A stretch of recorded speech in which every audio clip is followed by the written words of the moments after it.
नमस्ते। आप सभी से अनुरोध है कि कुछ कुछ बड़ा होने वाला है।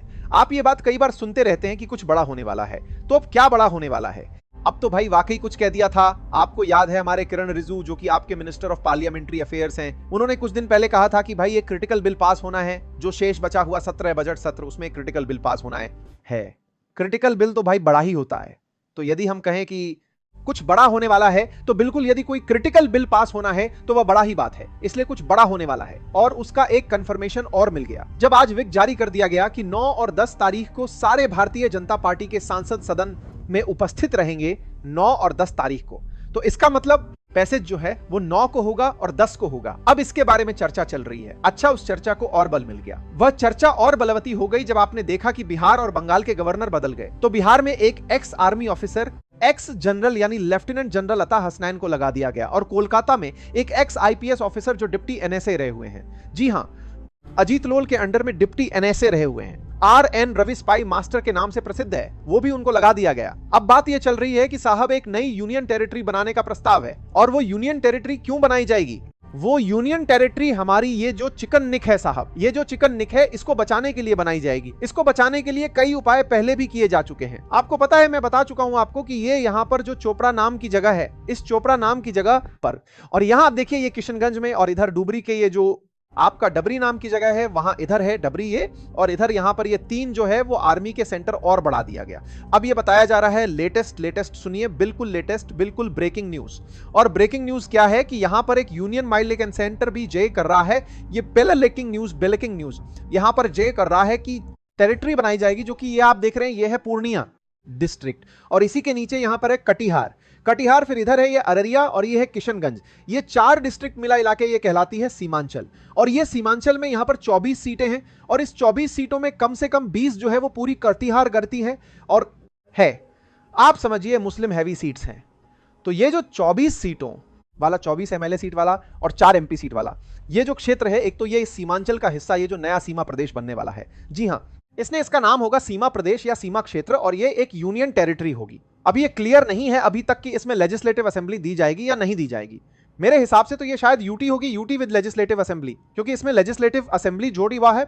बहुत सारी पुरानी लेजिस्लेटिव असेंबली है, लोगों की आदत पड़ी हुई है वहां चुनाव कराते रहने की। और इसमें ये क्षेत्र है, ये है उत्तर दिनाजपुर, ये देखिए, ये रायगंज का एरिया है, उत्तर दिनाजपुर, और मालदा इधर, ये पूरा मालदा डिस्ट्रिक्ट है। अब इतना जो है ये बताया गया है कि साहब की ये जो है मालदा डिस्ट्रिक्ट, उत्तर दिनाजपुर डिस्ट्रिक्ट, और उसके साथ में 4 डिस्ट्रिक्ट सी हिमाचल की, ये जो 6 डिस्ट्रिक्ट्स हैं, इनको मिला के एक नया सीमा क्षेत्र बनाया जा रहा है। लेकिन ये सीमा क्षेत्र किस लिए बनाया जा रहा है? या सीमा क्षेत्र स्पेसिफिकली खाली चिकन निक को प्रोटेक्ट करने के लिए बनाया जा रहा है? क्योंकि ये बराबर इंटेलिजेंस रिपोर्ट्स आ रही है कि साहब की एक वैश्विक ताकतों की एक ये सोची समझी साजिश है, सोचा समझा षड्यंत्र है कि इस क्षेत्र की यानी कि जो ये चिकन निक वाला जो क्षेत्र है, इसकी डेमोग्राफी बदल दी जाए। अभी तक जो स्थिति है वो ये देखें कि इसके नीचे एक आपको यहां पर एक इस्लामपुर क्षेत्र है, वो इस्लामपुर क्षेत्र, ये इस्लामपुर क्षेत्र है।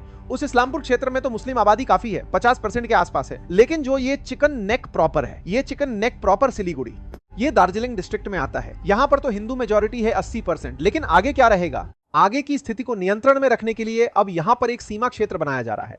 लेकिन यह सीमा क्षेत्र बनेगा, अभी चुनाव की घोषणा नहीं हुई है, और चुनाव की घोषणा से पहले अगर यह कार्यक्रम हो जाता है तो फिर चुनावों का क्या प्रौढ़ बनेगा? दास्ते की जारतता है पर एक सीमा क्षेत्र बनाया जा रहा है, दास्ता से कि जी जो होगा भाई साहब, चुनाव तो टले लेंगे, और फिर यदि चुनाव टलेंगे तो ममता दीदी तो ना रहेंगी चीफ मिनिस्टर, फिर तो वहां पे प्रेसिडेंट रूल ही लगेगा। लेकिन मेरा ये मानना है कि भाई ये जो बॉर्डर का, ये जो 20 किलोमीटर का जो क्षेत्र है, ये भी इस सीमा राय क्षेत्र में आना चाहिए, क्योंकि सारी घुसपैठ जो है वो इसी क्षेत्र से होती है, और इस क्षेत्र में ही सारी फर्जी वाले होते हैं। इसी क्षेत्र के माध्यम से ममता दीदी अपना वोट बैंक बनाती हैं, स्थिर करती हैं और उसको सुदृढ़ करती हैं। यह बात बिल्कुल ममता दीदी को पसंद नहीं आएगी। ममता दीदी तो पहले ही इस समय सुप्रीम कोर्ट के ही विरोध में फास्ट करने के लिए तैयार हो गई है। अगर यह हो जाएगा तो मुझे पता नहीं कि ममता दीदी क्या बरदार है कि समलखराएगारों की विरोध में करेंगे। हो सकता है कि ममता दीदी अलग देश की घोषणा कर दें। अब जो कुछ भी वह कर दे, लेकिन भाई जो भारत के संविधान के अनुसार जो कुछ भी स्थिति है, उसमें बंगाल को ऐसे तो नहीं छोड़ा जा सकता जिसमें ममता दीदी यदि चाहे तो उसको पूरी तरह से पश्चिम बांग्लादेश बना। पश्चिम बंग तो है वो, वेस्ट बंगाल तो है वो, लेकिन वो वेस्ट बांग्लादेश नहीं बनना चाहिए।